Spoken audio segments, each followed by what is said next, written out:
You are listening to the Independent Dealer Podcast with hosts Luke Godwin and Jeff Watson. Hello and welcome to the Independent Dealer Podcast, brought to you by Buckeye Dealership Consulting. Luke, what's up, buddy? You know, just sweating here in beautiful South Carolina and trying to sell some cars. Jeff, how about you? Yeah, we've had a slightly slower month than normal. I don't know if everyone's feeling that. I'm not sure if that's just a general uneasiness of what's going on out there. Everyone's crypto markets have tanked and Fed and FCC are shutting everybody down. But I mean, I guess if you own some Carvana stock, if you bought the dip when we all thought they were going bankrupt, you're probably looking pretty smart right now. I tell you, I remember when all that was going down. I guess that was just maybe a month and a half ago, Jeff. Yeah.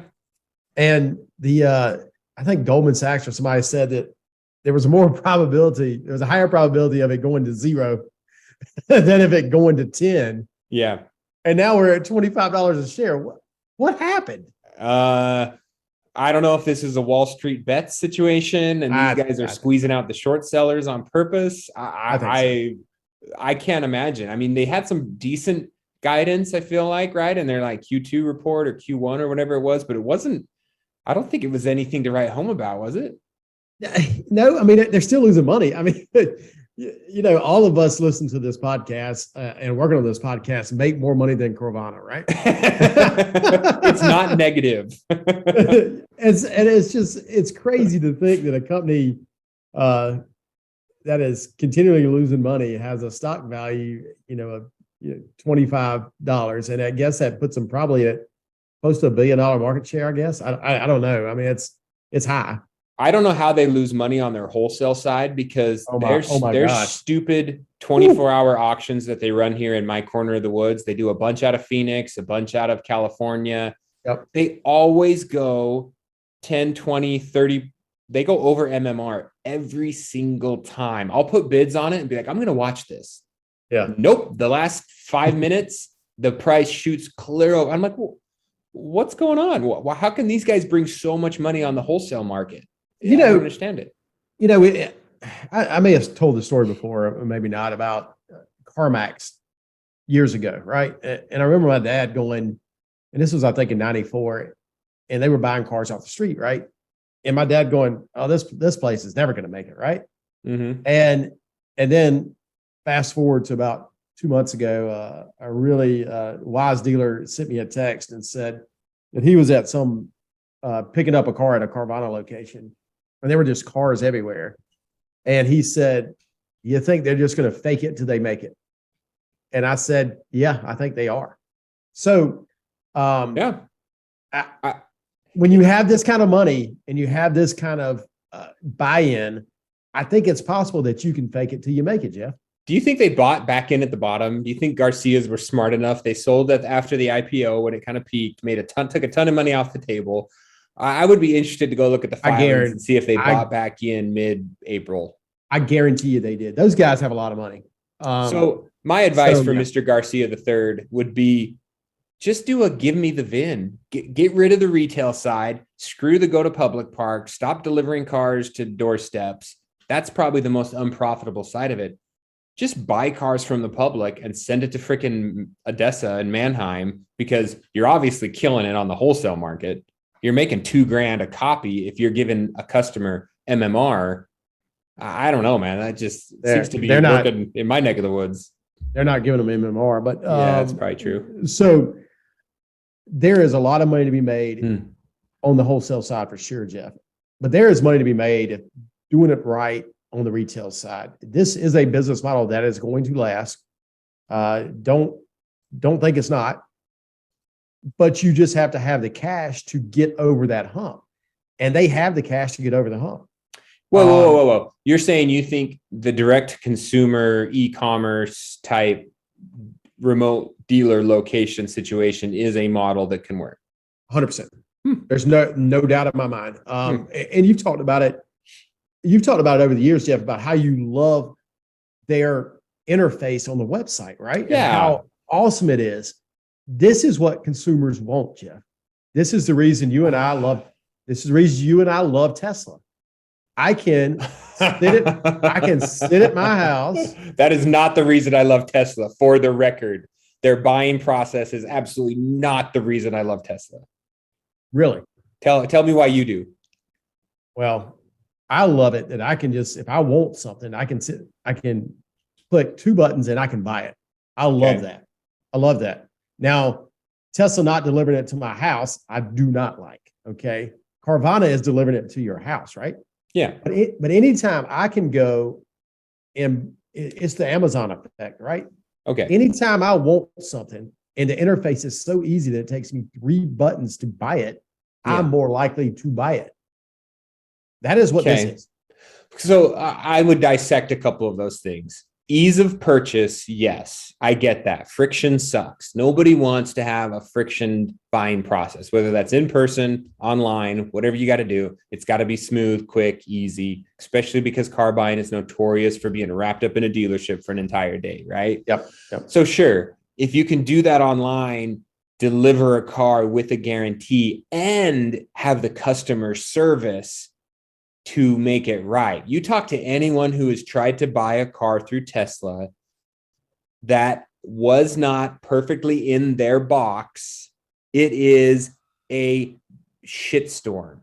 Absolute. What do you mean perfectly in their box? I don't understand that. If your car shows up at the wrong time, in the wrong color, with a scratch, if your financing is unconventional, if you're self-employed and can't prove income, if you need to just literally talk to someone on the phone because you want a different license plate than what they're going to give you, that it is impossible. Okay.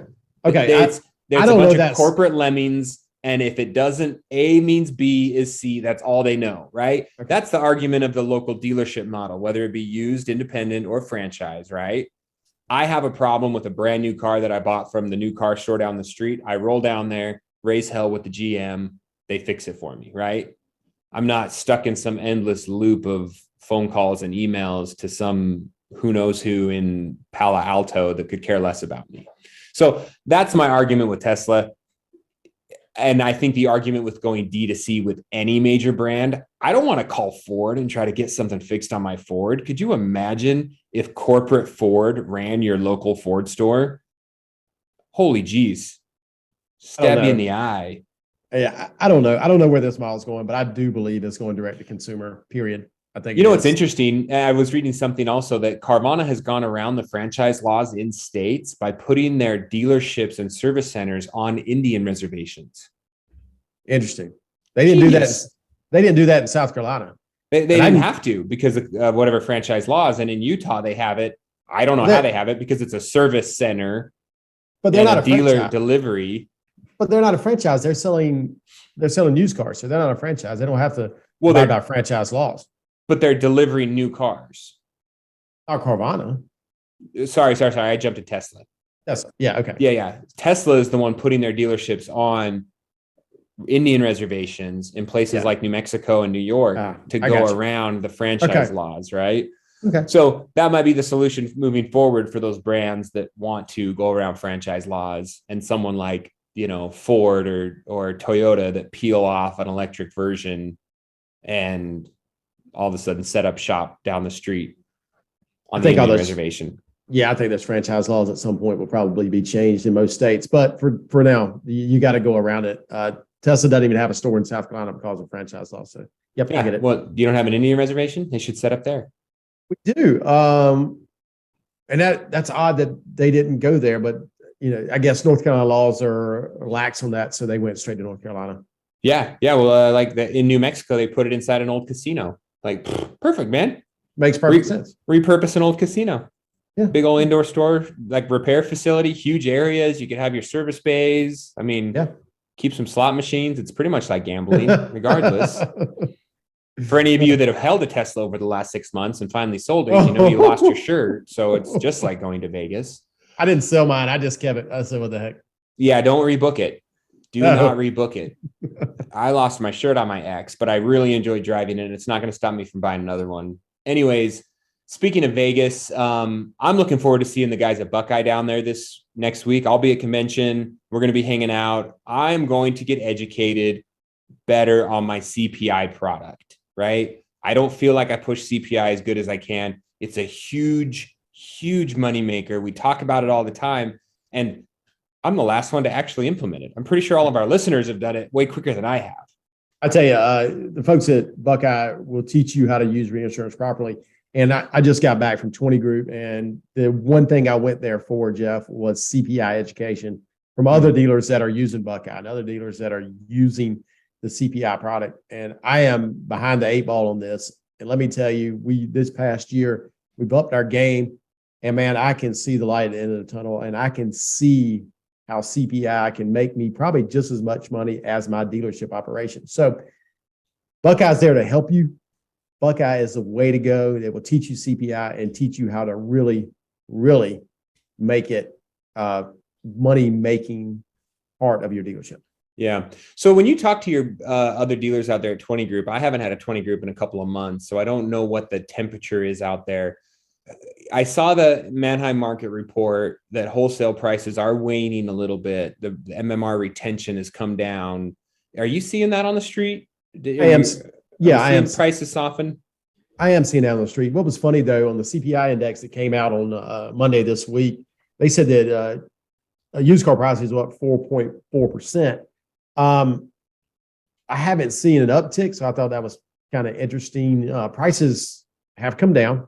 Prices, I think, will continue to come down. The one thing I saw this week, though, that was a little concerning about that was lack of inventory, the inventory that I buy.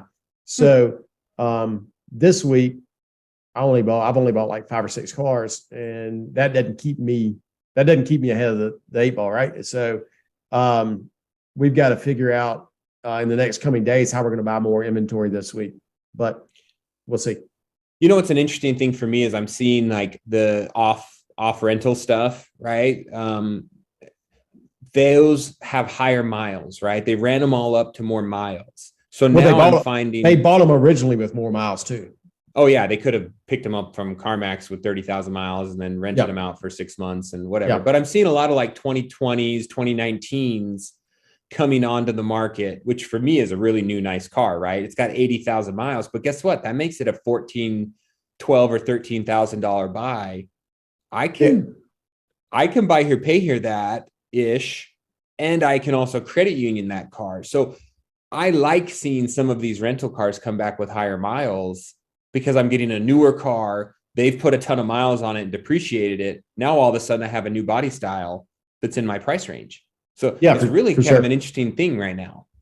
Yeah, that's kind of my model. And that's where I've lived for a while in that model of that price range. And it is a lot because you can get lending on the outside for these cars. And your buy here, pay here customer is astonished by what they can actually buy. And they can't see, no one can see the odometer. They don't care. Who cares? It's got a new body style. Yeah, it's a Toyota with 150,000 miles, but it's a new body style. And the MMR hits it more for mileage than the bank does. So that's what's interesting to me is those things take a larger hit on the wholesale value than what the lender hits it for with high miles. It's kind of been an interesting thing. So I don't know if anyone else is doing that, but what's interesting too is the correlation between interest rates, right? And that's kind of what they talked about in some of those data reports is because of the high interest rates, that's causing assets to come down, whether it's homes and cars, right? You're not able to charge them as much because people just aren't getting approved and they can't afford it. We were actually sitting in a 20 Group and a guy, really nice guy, really knowledgeable guy, was running a deal buy here, pay here dealership, and his actual rate is 12.95%. And we were like, that's prime lending rate right now for used cars. So that doesn't work. You gotta look at that because I'm afraid that there's not enough meat on that bone when you start taking the losses that are coming. I believe severity of losses coming from buy here, pay here cars. Anyway. So you could argue the point of if he's done it for a while and he's got a successful model, given his market, his car, if his repo charge-off rate is very low, similar to like yours, right? You have a pretty low charge-off rate. And if you own the money, you're not borrowing it, giving yourself a 12% return, with your overhead and expenses, like that's okay. And now all of a sudden you are competing with near prime rates. You could bring in some even better customers than you were before, right? I mean, is that not an argument to say that model could work? It is a model that could work, but two things. You've got to sell a really nice car, in my opinion, and you have to have short terms, and he does. And your charge off rate has to be really low.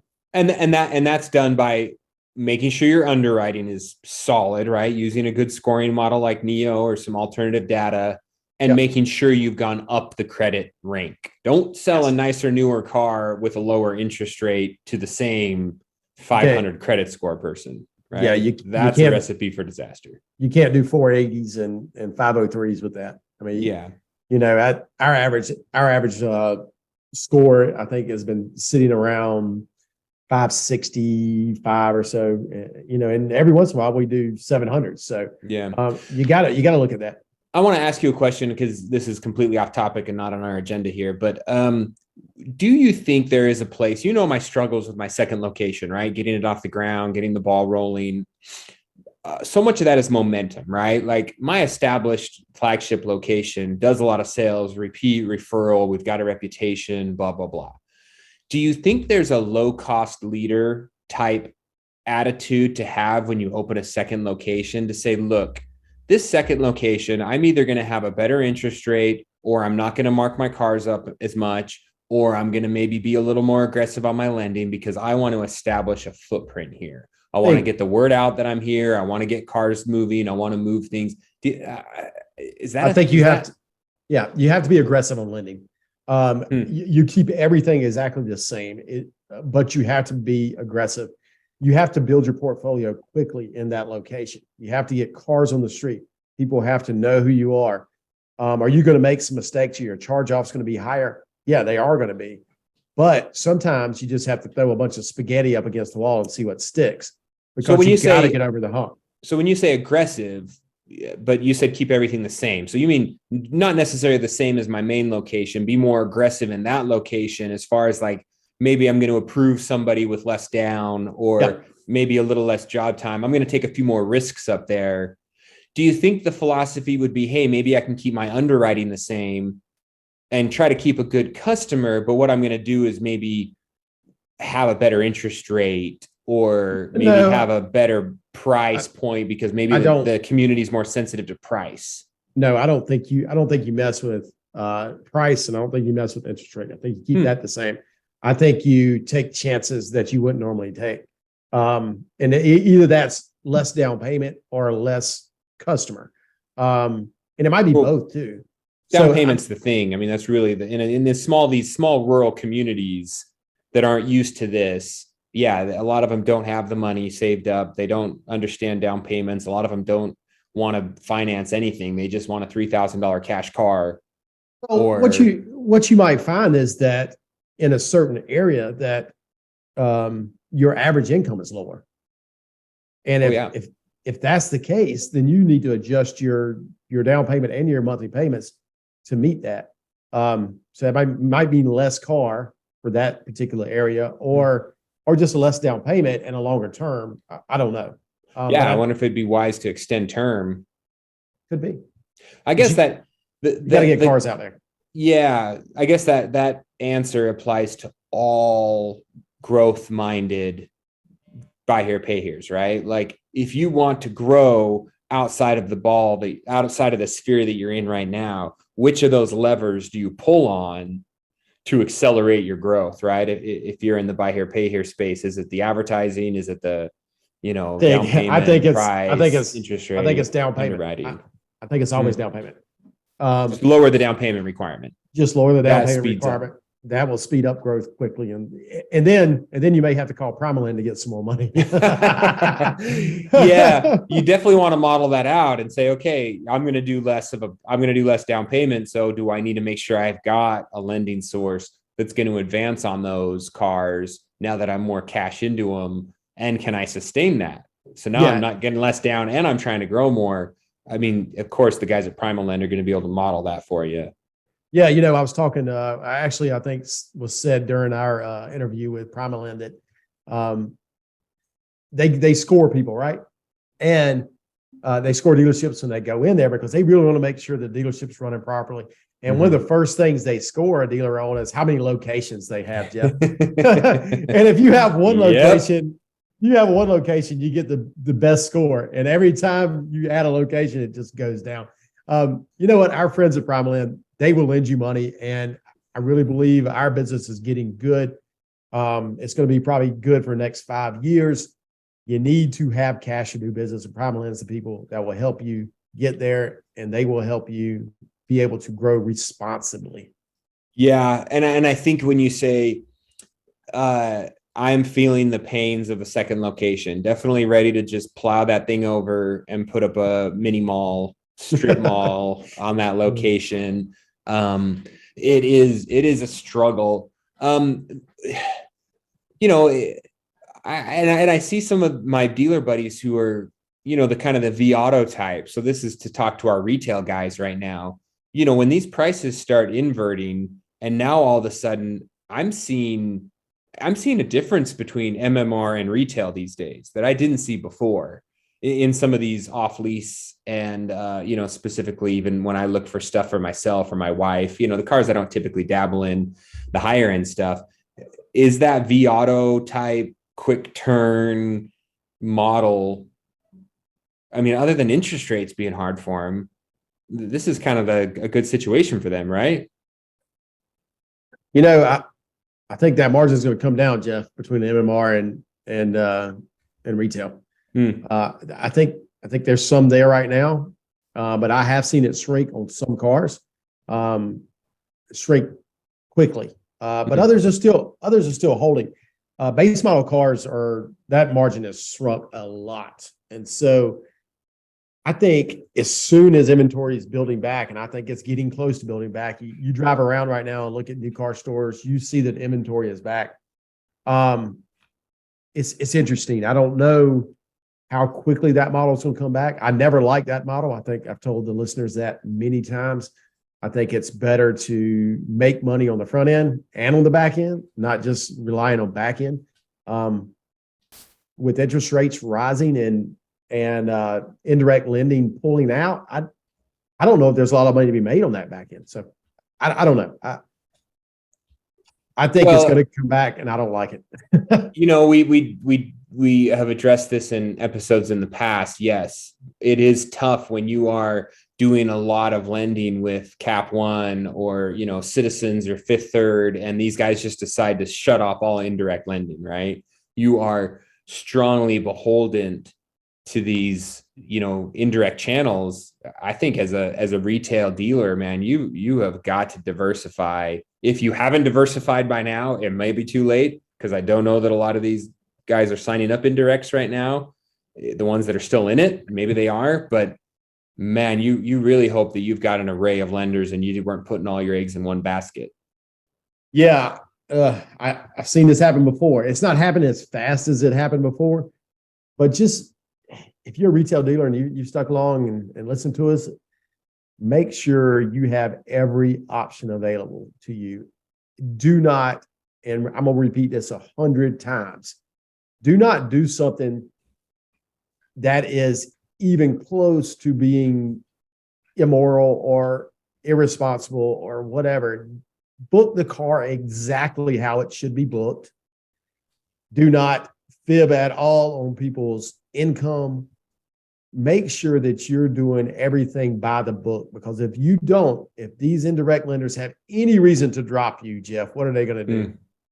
Yeah, I mean, they're going to drop you anyways, but yes. Yeah, but don't give them a reason. I'm sure when they tighten up, they shed they shed the ones with the bad headaches, the reviews, those people get cut off. And to that point, guys, I mean, we saw it in COVID, right? Your flooring lines too. Cap One got out of all flooring lines I think I read that a while ago, but yeah, geez, man, those flooring lines can be shut down or capped off. And there is still some more bank pain to come, right? We had kind of a big hurrah about it a month or two ago with, SVB and First National or whatever that one was, Silicon Bank. Yeah. I don't think it's completely out yet. You know, It's not. There's still going to be some shoes that drop on the small regional bank side. So I don't know. I think I'd still be very, very aware of that stuff. Great. One thing I'm looking for, Luke, we talked with the guys, Troy, and about the Unfair Advantage marketing group that's going on in South Carolina. I'm going to try to make it out there, right? Mastermind group, Jeff. Yeah, the Mastermind group. I need marketing help. Well, these guys know marketing help. So this would be an awesome event to attend for anybody, but marketing, those two, Tracy and Troy, know it. Yeah. So real quick, you need to be out there August 3rd. It's in South Carolina, At Myrtle Beach, some armpit of Carolinas. I don't know that anyone goes there. I'm not even sure. Don't you say that.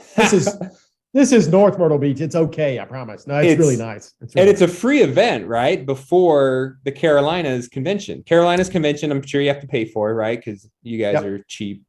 But before the event, you can go to this thing and hang out with Tracy and Troy and learn a bunch of great stuff.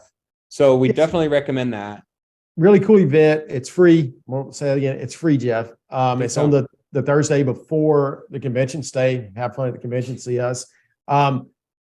But it's a bunch of dealers in there, and it's a really tight group. I've been involved with this group for almost since it started. And let me tell you, the relationships you make in that group will extend and make you money over and over and over again. So I recommend everybody to go that can go to their website. I think it's Unfair. What is it, Jeff? Unfair Automotive Mastermind group. Google it. Yes. They're the only ones out there. You'll see. Very show notes. UAAMG. So what I struggle with this is Luke here is Facebook Marketplace dead. Facebook kind of dying, right? Where do you put your freaking cars? So I get it. If I'm a retail dealer, I'm on cars.com, I'm on Car Gurus, maybe I'm doing some Google inventory ads. Like, is Craigslist a thing now? Like, literally, if I want to buy a car in my community, what is the go-to now? And I don't know what that is. It's maybe cars.com or Car Gurus or something. B, why has nobody stepped up and challenged Facebook Marketplace? Because it's a dumpster fire. It's still a dumpster fire. It's been a dumpster fire for 2 years, right? Especially from a dealer standpoint, when I can't post my stuff there. So it's all just scammers and old ladies. Like, who has not? I've never posted a car on Facebook Marketplace. My inventory has never been on Facebook Marketplace. You're crazy, man. It's a killer for everybody. And even still, Tracy will say that, and Nick Marcosi, and they get a ton of leads off Facebook still, right? Instagram, Facebook, Meta is still a big lead magnet for them.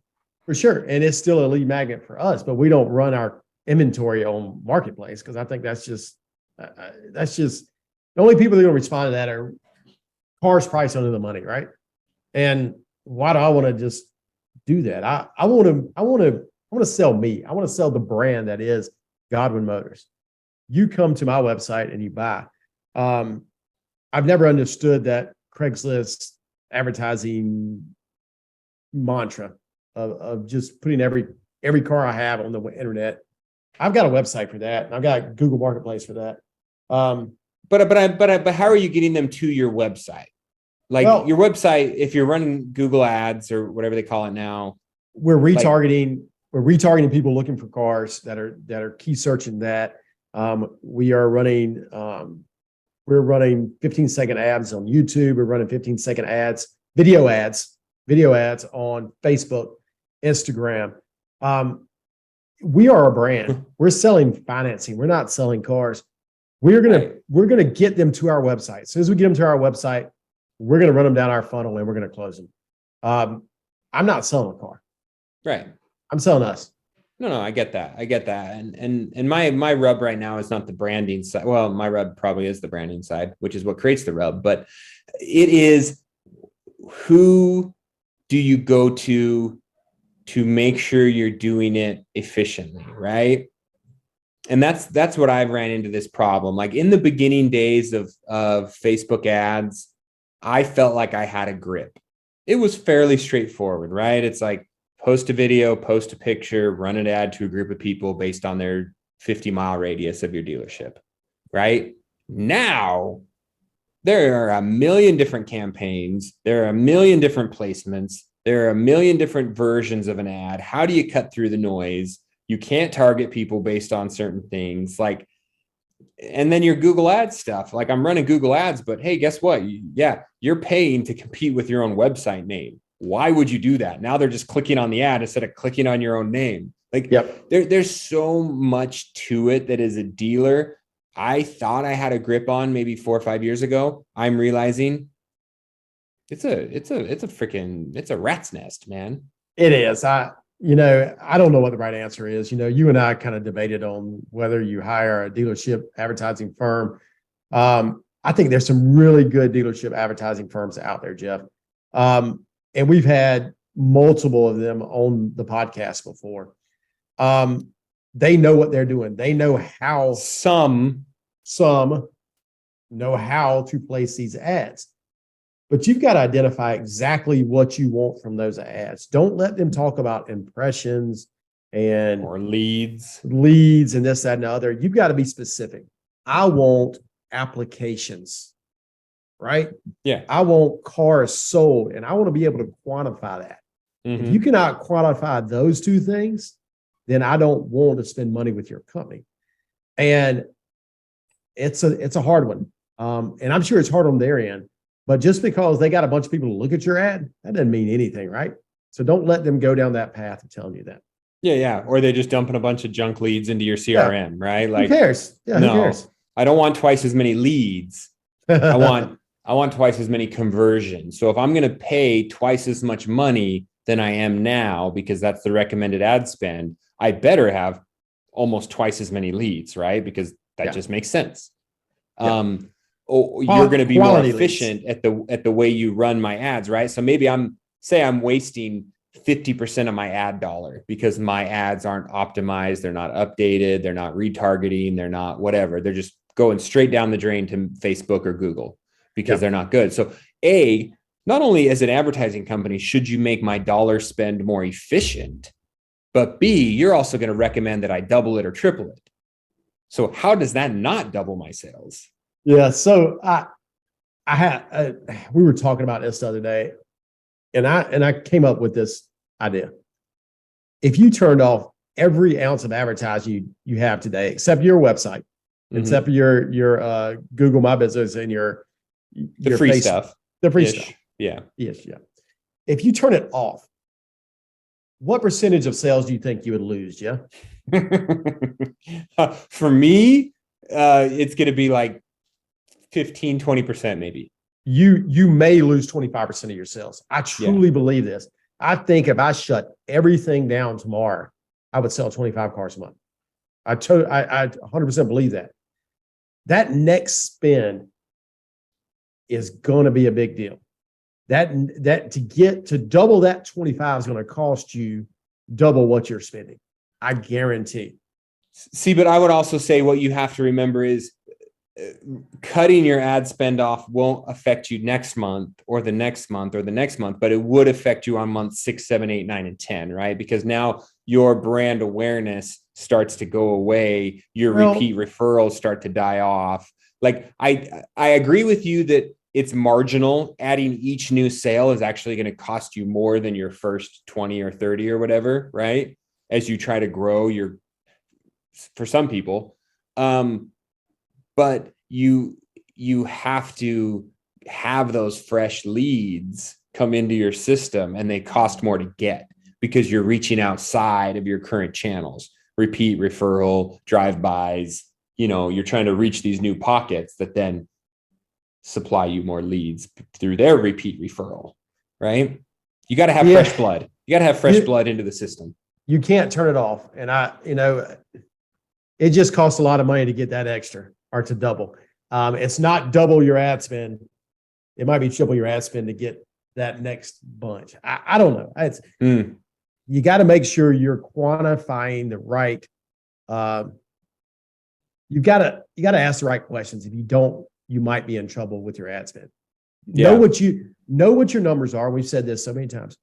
Know how many applications you need each month, how you're closing those percentage wise, and then back into the number. And I think that's the only way to make it work.